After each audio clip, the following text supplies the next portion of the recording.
All good. We'll find out later on. Yeah.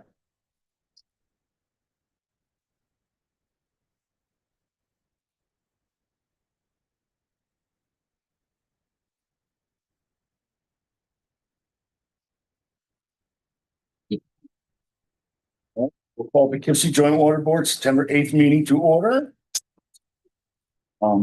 First item on the agenda, public participation. Any member of the public like to speak? Doreen. Thank you. I see under new business that you have Hopewell developers signed into consumption agreement, and I don't know if that is actively discussed today. That was on the agenda last month. There wasn't anything posted last month or this month in regard to that. So if you do have any records that you're going to be discussing today, I'd like a copy of that for the open meetings law, please. And the other thing is, and maybe Dottie can talk to this a little bit. The last meeting, there was a brief discussion about the salt front. And I did read on the DEC database that the salt front did reach Poughkeepsie around August 20th or 22nd. I'm not sure about exactly. I had it written down. And you know, and I'm not saying that any laws were broken or any state regulations were not followed, but it is good for, like, I have experience with family members who are on dialysis, and people who have to go through those treatments. It's important for them and the dialysis center to have that information as soon as possible. So I didn't see anything posted anywhere, and I know that there are state guidelines, and I'm not saying they broke any of those guidelines. It's just that sooner you can get that information out, the better. So thank you.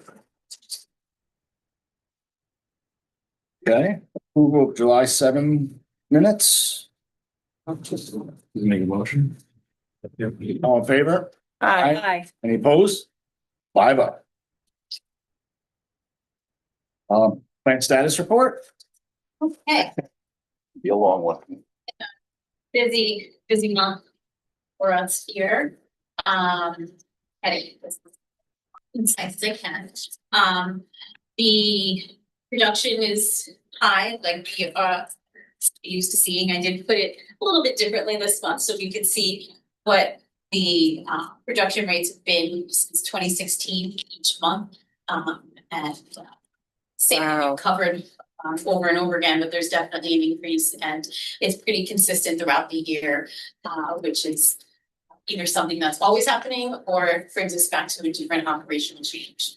So that's there, but like I said, there was a slight decrease, you know, in the month compared to July, which is also expected.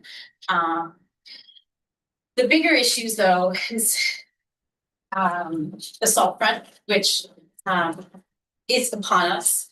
I did include what we're seeing. It did kind of come up on us a little bit faster than we're usually seeing it, especially because we haven't really been very dry here. It's been up north, that's the problem. And because of the low flow rates in the river, it's not strong enough, there's not enough water to push that salt front down. So we did begin to see some increase in conductivity, and at that point, we are just supposed to monitor it. Unfortunately, our response plan has always been to pump around the tides. So when the high tide is up near us, we would either shut down or reduce our rates. But because of the amount of water that we're producing now, we are unable to actually meet that response plan. So we are kind of stuck just pumping what we can. When we noticed the increase, we did do some sampling. What we use on a regular basis is conductivity, and we estimate with a calculation what the approximate sodium and chloride concentrations are in our plant effluent. We're doing just grab samples, so sometimes we're not maybe picking up on that very high peak from the high tide, which is an operational change that we're going to evaluate and look to changing because of this event. So we'll make some adjustments to how we're looking at it. But when we did notice that it was getting higher, I started reaching out to Hudson 7 and Riverkeeper to see if we can identify where exactly that salt front was, because it was, like I said, a little it did happen quickly. Usually we have a very low level and it really takes a while for it to increase, but this was like very fast. But from your chart, it looks like it had peaked earlier and was going It down, was. right? Yeah. And then all of a And sudden, then all so, of a sudden, again, it was like just it was that second or third, whatever that day it was, it spiked the highest we had ever seen it here. Mhm. At least the operators that have been here longest, they haven't seen it that high. So and it was at that point that we did reach out to the health department. Coincidentally, Vassar Hospital had reached out to me about their emergency planning, just because they had some new people in place. They wanted to work on emergency plans to make sure that they were all set. And it just happened that that same day they were sitting here, they got a call from their dialysis center concerned about the water and what they were going to do. Mid-Hudson Regional Hospital did call me concerned as well about not being able to treat their dialysis patients. I spoke with the health department, the local health department. They reassured me that it's up to them to make sure that if they need specific quality water, that they have their own emergency response plans in place for that. you mean it's up to the hospital? It's up to The proper equipment. have the proper equipment to do whatever they need or have it a backup plan, like Vassar said, they're able to bring in a tanker truck and hook it up to their house, to their system if need be. So those are things that they're supposed to have in place. That being said, the county health department reached out to the emergency planning department there, and they reached out to all the dialysis centers and began communicating with them to make sure that they were all set with plans. We had county health department spoke to the state health department to see what the next step is here. They understand that we are up against a wall in how we can handle the tide. The required public notification for sodium MCL exceedance, and there's really not an MCL, it's a secondary guideline, but we already make the first notification in our annual water quality report. The second notification is at 270 micrograms per liter, and that would be 30 days after we had a level that was confirmed over that amount. Because we're just using conductivity and an estimated calculation, we don't have a certified lab test for that result yet. So we haven't technically met that requirement. And then chloride would be a 270 milligram per liter notification. And again, it's 30 days or even a year for that one. So because sodium and chloride, they're not necessarily harmful to your health, but if you have pre-existing health conditions, that's where there could be some concern. I did speak to the health department on Friday about doing a public notification preemptively, because we know that at these high levels, we are probably exceeding those concentrations at the high tide. But then when we have a low tide, we're kind of back to normal. So it is a variable number that's being released into the distribution system. They agreed that a preemptive notification would be great. I've written one, they have it, and they are evaluating it, and they've sent it now to the state health department to make sure that that we have the right wording, if there's anything else that needs to be added. So that is in the process. Unfortunately, it just takes some time, but we haven't exceeded any kind of timeline that they have set forth for us. It is something that we are going to evaluate. We might need to change how many samples we're taking, what our process is, especially at this time. They are wanting to, they're going to want us to do some additional sampling in the distribution system as well. High levels of sodium and chloride could potentially increase erosion, even though we do treat with the corrosion control inhibitor and we adjust our pH. There's just concern. We want to make sure that we are meeting all standards there as well. So that's where we're at with our salt front. We're hoping for more rain. I do know that the state health department was meeting with the DEC's drought committee and discussing our situation here. So we'll have some more information. What date was that spiked? Was it August? That was the September 2nd or 3rd. So Okay. The August 20th timeline, is that The little bump. that Shorter middle bump, peak uh-huh. there, you know, that middle hump of time. Okay.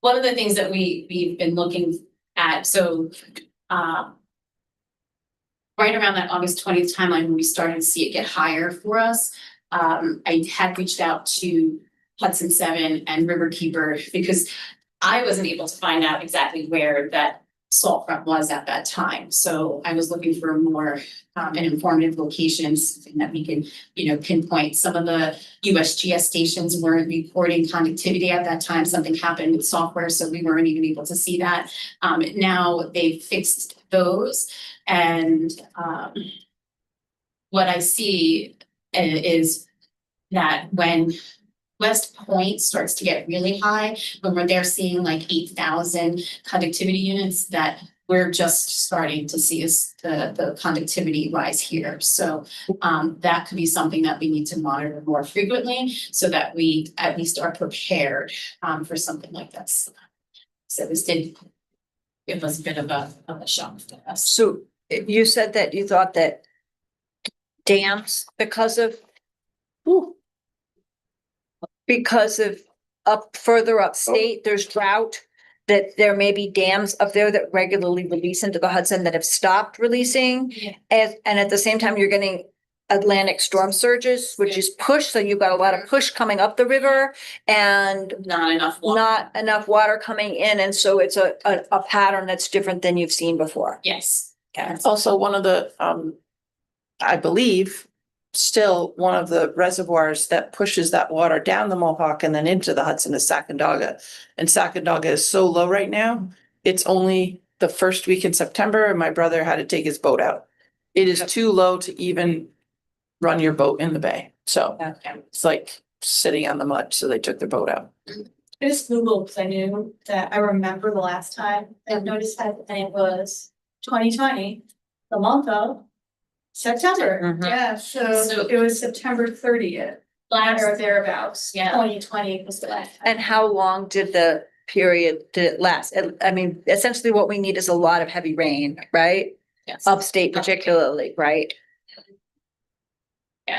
Last year was around September, later in September, where there was a longer dry spell and we were concerned about it. We were watching it, but it never really amounted to anything. We saw some low concentrations, just like we began to see the beginning of the month, and then which is normal Right. for us to get these periods of Right. spiking, but I wanted to address the issue of preemptive. I mean, I agree with Doreen. I think it's a really good idea to let the public know. I also have now been in the supervisor's office and left to know that when you alert the whole public to something, then you get all kinds of calls and it freaks people out.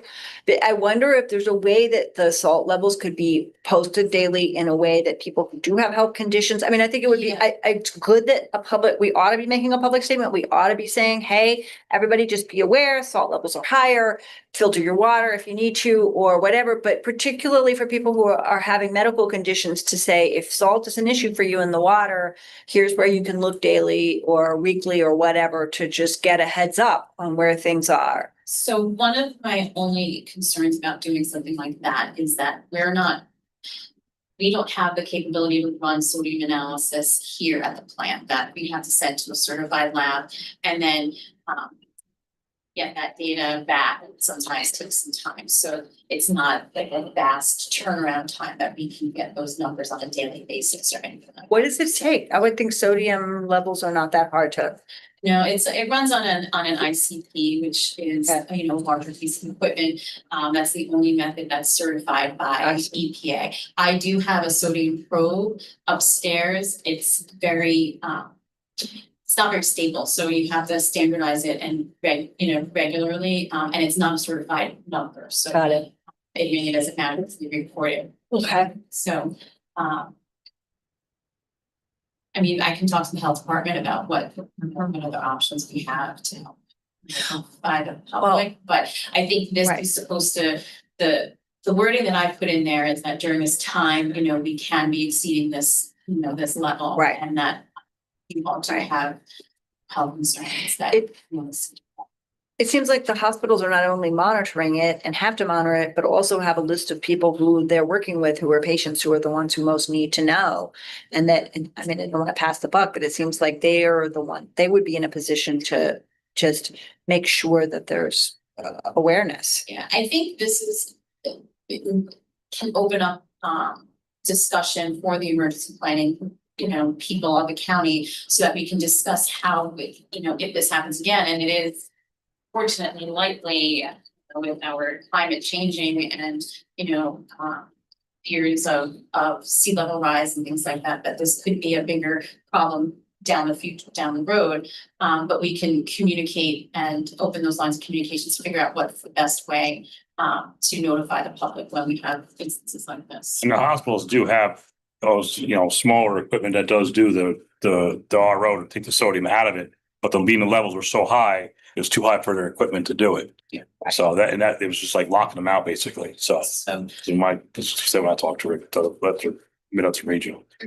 Yeah, so I do have another meeting with Vassar. They were really happy with our meeting that we had originally, and they'd like to follow up. They were doing some tabletop scenarios today, and they wanted to follow up later on this week to talk about more and how we can help them get involved. So I think this is a great example, and maybe we can do the same with Midlands and Regional as well. And give the county planning. So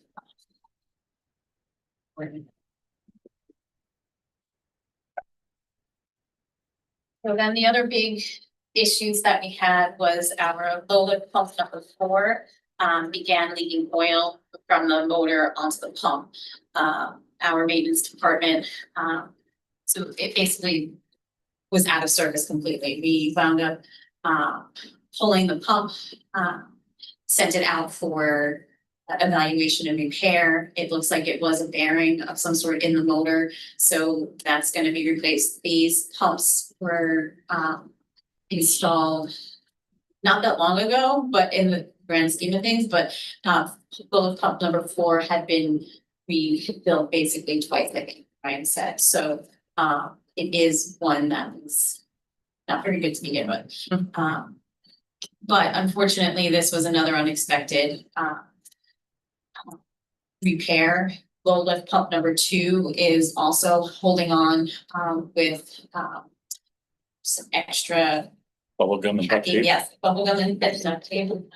So that one was actually scheduled to go out for repair, but because number 4 died, we had to switch gears and do that. Number 4. Keeping our fingers crossed that it can last a little bit longer, maybe make it through the year, put it into next year, but it is taking a risk as well. So What would be the cost to have one of those pumps sitting here on hand so that way you could swap one out so you're never down a pump? So you had redundancy. So, I mean, that was a thought that Joe had. We'd have to figure out a way to store it and do everything. These, as you see, they're giant pumps. So we'd have to figure out a way to maybe keep it upright and design something. But, the repair of this pump is probably going to be around, so we were estimating 30,000, but it's looking more like $40,000 to $45,000 for the repair. I'm not even sure what it would be. Because eventually at some point you got to replace them if they've already been repaired a couple of times. Right. So like getting one and having it, so okay, hey, you got one to throw in, worst comes to worst, you replace one new one, you got one old one, you got one old, you can get rebuilt, You always have one basically in the mix of to do something. I mean, it's definitely something we can evaluate, and maybe, it's hard right now because I do feel like we're kind of in this holding pattern of making decisions and things like that, but we're not quite sure what we're doing in the future and how we might need to expand down there. We need to pump more water. We're going to need potentially more pumps. We're going to need to look into that. So that might be something that we can add in with the next. So it's something for the study to look at too. Right. Yep. And Dottie, could I just ask, do you have enough in your contingency budget for that 30,000? So we definitely need to tap into that. We have some other larger invoices that we have to pay. I think right now I'm hoping if nothing else big happens, I think we'll have enough to do this, but Still have a few months. You need to have a talk with all your pumps and your mechanical things. You just have to sit down. I actually texted Randy, like, I think the plant misses you. Oh, yeah. Get Get back in here. It's testing you, right? It's like Beauty and the Beast. One thing after another.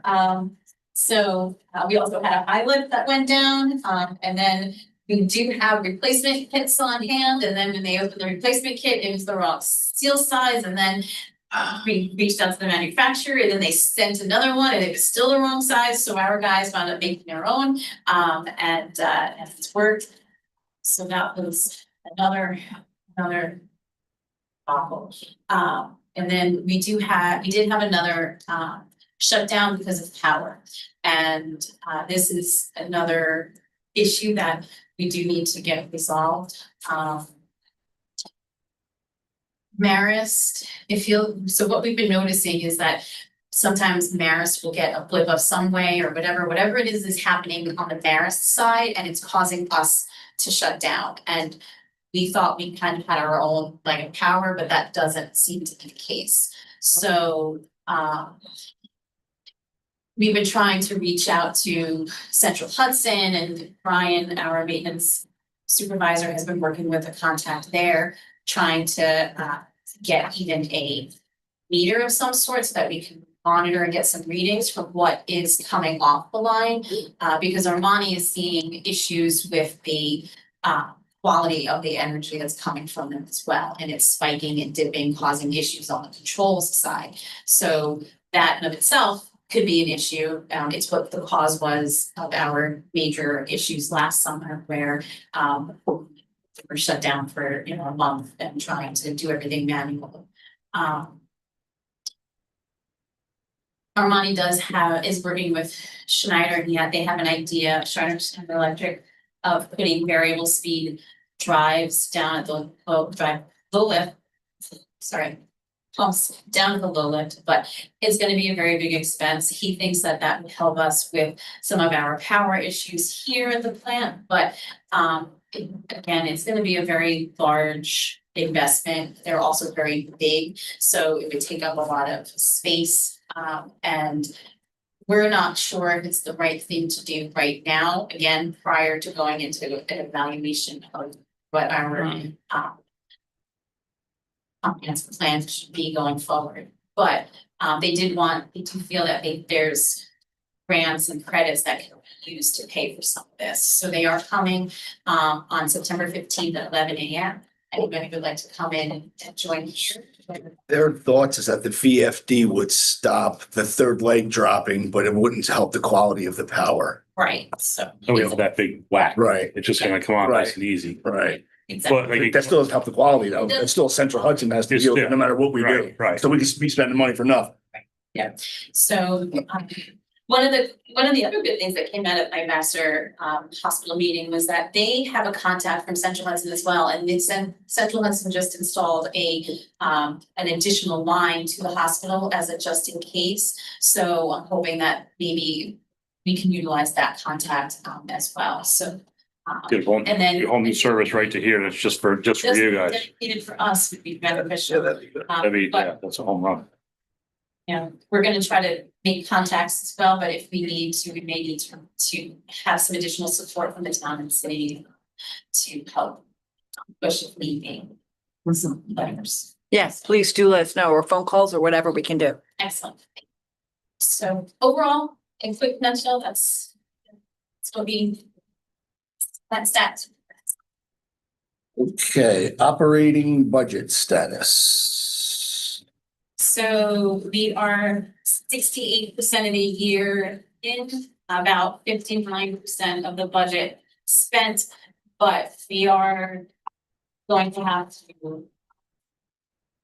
some additional capital expenses because we're making a little bit more water than last year. So we'll have that. That does not include some of the large costs for repairs of our pumps that we've been experiencing. And but so far we're not super scared yet. Okay. New business, this is the Hopewell Developers Assignment and Assumption Agreement. Yeah, so we received an email from the Dutchess County Wastewater Authority just advising that there was a potential assignment of the Hopewell Developers LLC agreement with the authority.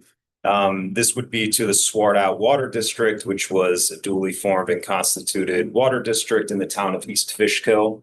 So basically, it's just assigning and assuming the rights for water with the authority from Hopewell Developers to this new water district. And Jerry didn't think, and I would agree, that the board had to take any action to approve it, but wanted to send us the documents just to make sure, could take a look and make sure that, you know, everything looked fine. So I didn't have any issues with the agreement. It simply just takes the rights from Hopewell Developers, passes them to this new water district, and here it's going to be the same take or pay that the authorities already doing. So there's really not going to be any substantive change other than the person that's purchasing the water from the authority. So although no action needs to be taken, I do think it probably makes sense just to have a motion that just basically the essence of it would be that the board has no issue or, you know, accepts the assignment from Hopewell Developers to Swart Out Water District. And I don't, Jonathan, since you're here, do you have anything to add on this one? I think you've done a fine job of explaining, you know, that I would ask if the board consider it a motion. So, Answer any questions. yes, so, do we have a signed agreement, or this is part of this is underneath the umbrella of the WWA? Yes, so this would be the 9th amendment to the agreement with the Water Authority. And this would be just assigning and assuming those rights that were part of the 9th amendment. So there's no other change other than from Hopewell Developers to Swart Out? That I see. Yeah. And what's the reason for the change? A change of ownership or? East Fishkill has created a water district to represent the property. And so it's solely that one person, and East Fishkill's created these districts elsewhere, so. Is that all by iPark and all in there? What? All in the like the iPark area there, or is that? They're working on one for there, and they have one. There's also the Hopewell development, both pre-existing. But just to say, you know, Hopewell is establishing their ability to do this. They're looking to represent the property. I think it's a good thing. It'll help to ensure that the payments are made in time, which means that the city gets into a receive everything possible. Thank you. Just need to understand, if it's a new water district, are they taking more water from us or is it the same amount? Same. Same amount, okay. Yeah, so it's really, there's no necessity to approve anything, but just with the belt suspender safety pins methodology, I always like the idea of just making a motion just that, you know, the board has no issues with the assignment and assumption. And then I can pull together a formal resolution, send it over, and just so they've got it on their records and it can keep kind of business going as usual on that front. You have a motion to approve the assignment? Second. All in favor? Aye. Aye. All opposed? 5-0. Thank you. Thank you. For the record, I would say that I'm Jonathan Sherms, executive director. That's just kind of what I'm this way, but thanks for not announcing. Aye. Old business, the bylaw review. Did we look at the bylaws? We did. Do we want to discuss?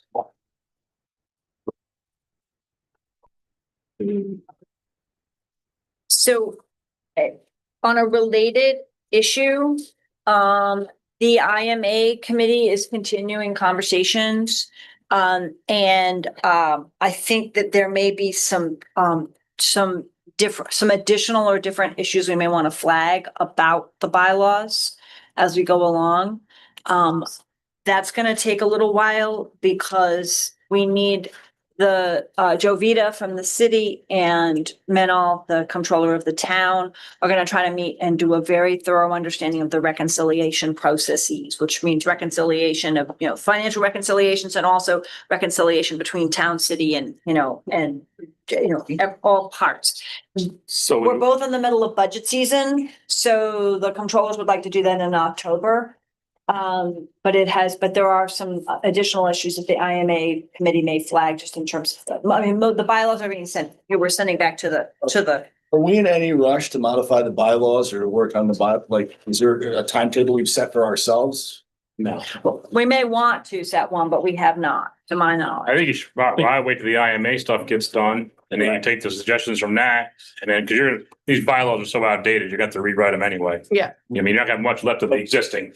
There's a couple of sentences. This talks about fax machines. Yeah, so like you're gonna really kind of recreate this document from square one, so you might be using the IMA as your building block to rewrite the bylaws once that's all done. So That's what I'm saying. We're not in any self-imposed rush to get anything done here with the bylaws. No, they're kind of a mess. Okay, So, so I'm okay to wait for the IMA to be done. So we probably ought to set a meeting at which we're going to reconsider them so they don't disappear again. yes. Right? Well, when do we think the IMA is gonna be done? We are not gonna meet again until after the controllers and and financial officers have met to go over everything in October. So I would hope to have something by the end of the year or early. I was trying to say beginning of January. Actually meeting with Brian and Jim and Bill, and we're gonna take the comments that everybody's made so far and clean them up. And get that done. So if you wanted to join us, if not, it's okay. Just have to just start finalizing some stuff the next 2 weeks. So we'll set the bylaws for the new year?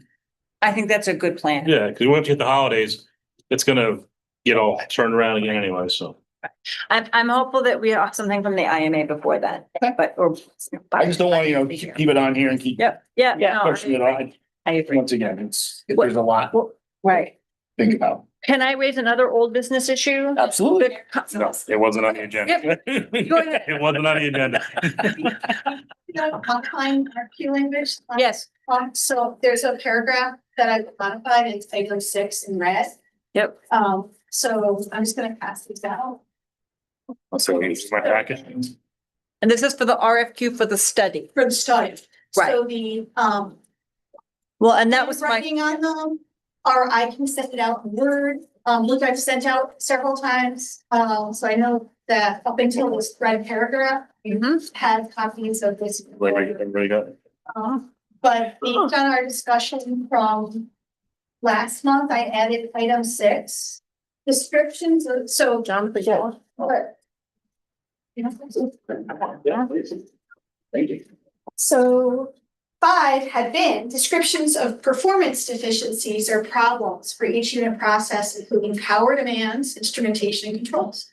So new paragraph 6 is descriptions of source water deficiencies or problems, including quantity concerns such as climate change impacts on low river levels and drought conditions, and quality concerns, including the impact of changing salt front location and emerging contaminants. Perfect. The need for and potential sources of emergency water supply must be included for this now. Yes. Yeah. Okay. Beautiful. That covers. Yep. Very good. Yes. Great. Unbelievable. And then the next month, boom, that's what we got. Yeah, Talk about anything, but I feel like Don't every put time anything it's else in. Yeah, it's gonna happen. so I Crazy, will Crazy.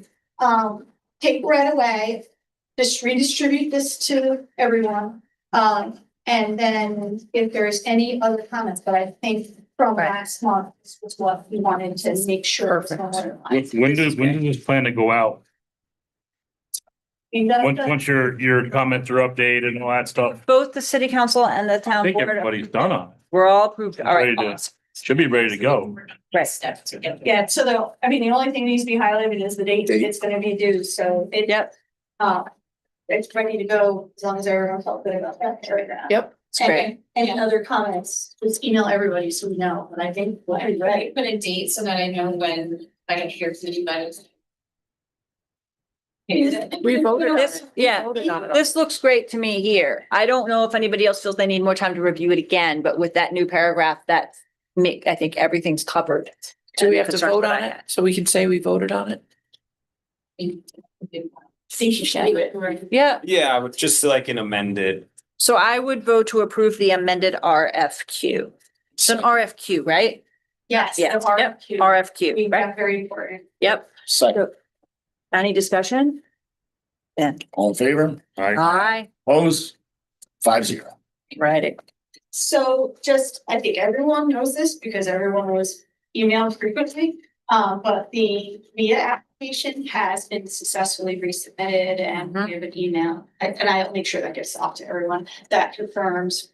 And this was both the town's information and the city's information. Additionally, the drinking water SRF application was submitted since there was tons of overlap. And so now it's all formally in, and the next thing on that front will be, we'll get missing items letters for both the city and the town. So the new grant application and the drinking water SRF applications for funding the filter evaluation have been successfully submitted and received by the just department. And third, we just had a slow progress on the filter actual work because we, to maintain compliance with drinking water SRF, needed to get a structural engineer, we decided, even though time bond is structure, and for construction observation for that project, utilizing MB and WB subcontractors. So now we've got Manganero for that work for the structural. And so now that they're on the job, by next month, we'll have a 90% submittal on the filter evaluation. That's it. Sorry, I just want to make sure. You want to go to executive session? Yes. I've got one old business, just our 14 boxes, my records access / librarian has been on me for a few months. So I just wanted to, everything is scanned into the system. We sent around the link, so everything's digitally available. Did you miss the last meeting? Were you here? No, that's the one I'm. That, I think we talked last month about storing those boxes here at the, finding a place to store them here. Perfect. Because we do want to keep them, Okay, despite the fact that everything's been digitized, so. all right, that's it. So how long do we want to keep in town? I don't know. Where's the decision on how long? That's what I'm asking, like, I mean, how long do you want to keep them for that they're taking up, use space? Has it all been digitized, year, 2 years, 10 years? I mean, you might want to store a logo. I know. Yeah, but I'd rather see a pump stored than a bunch of papers we already got digitized. Board's decision.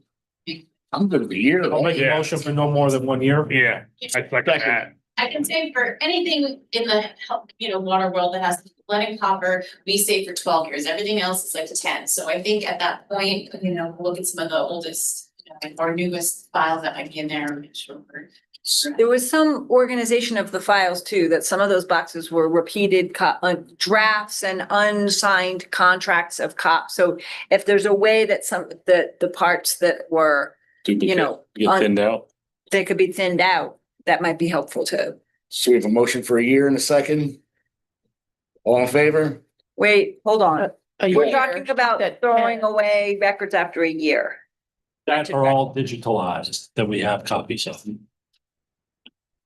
I want to understand what the process is of keeping those digital records and where they are and how many copies we have. Sorry, the historian and archivist here is really making sure that we just don't get rid of anything that we need. Because had that been done 10 years ago, we would not have been able to construct the IMA documents that we've needed to try to just go back and get. We would have lost the bylaws because nobody had them. So I just want to make sure that before we throw anything away, that we're not keeping anything that we don't, and digital is great, but not always. So what I have done so far is they are saved here internally on our server under my board folder. So that I can say is definitely done. What I'd like to do is something similar to like a SharePoint so that they can live there as well. And then as new board members come, they'll have access to that spot. I just have not gotten to putting those there. I created a SharePoint spot, but That is, that was my thought, that we can do something along those Right. lines. Could you check and see whether they can be thinned? Whether we have 8 boxes of stuff that we know were drafts and memos and stuff that can go? And how much needs to be retained? Yeah, absolutely. I would say probably 25 to probably 35%. It's definitely just drafts and Right. so, yeah, we can. Just out of curiosity, how many attorney hours are going to be spent to do that work? That has already been done as well too, right? Yeah, so I had just staff doing it, none of the bills for the initial scanning, so I can give it to one of our secretaries and have them do the work and it won't be bill time. I'm supposed to bill their time, but I don't always. So we can keep the cost down on that. And just a point of order, there is a resolution or a motion on the floor, so it's been seconded. I don't know whether or not we go to a roll call or continue the discussion, but it'd be nice to finalize this process at some point. I'm against the resolution. I would like to make sure that we keep the printed records as well as the digital. But I can be outvoted, so. Roll call. Nay. Nay. 3-2. So that means in 1 year, all the boxes will be thrown out.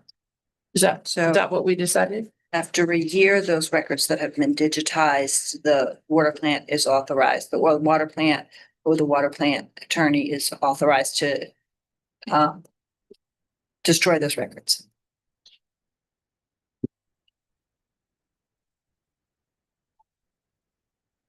So within that year, I'll make sure that we have that SharePoint up, that those things were located, and that we have additional backups, so that. Before I hear something, we can bring it back up again to make sure all that stuff has been done in case there has to be. In case something didn't get done because other things come up Yeah. and stuff like that, you know. And I think that's only fair because there have been a lot of stuff going on, Double back. you know. Think like every meeting, you should just bring a box with you. Enough suggestions from you. You were good at the engineering stuff. To get them to Albany, I had all the floors, my trunk stacked up to the roof and then in the front seat of my car. So we just made it. Okay, we want to go to exec session to discuss personnel, salaries, and compensation for project management. Is that allowed? Very good. All right. I think that needs to be a motion, right? First, by motion. Second. All in favor? Aye.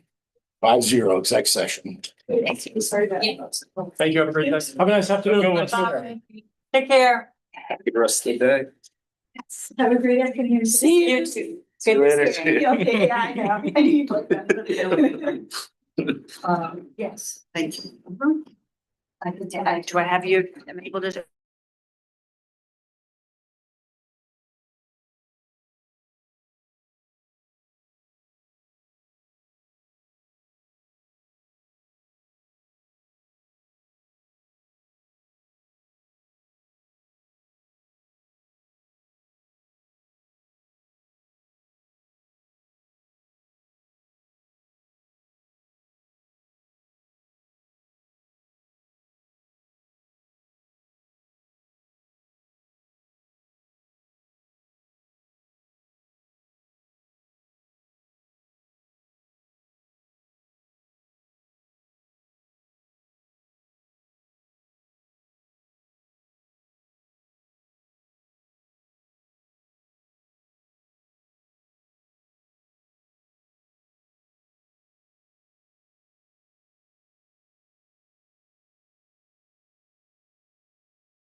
Right.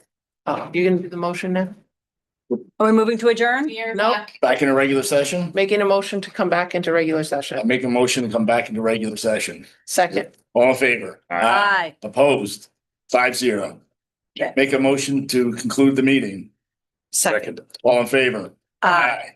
Meeting is concluded. Okay. Thank you. Oh, thank you.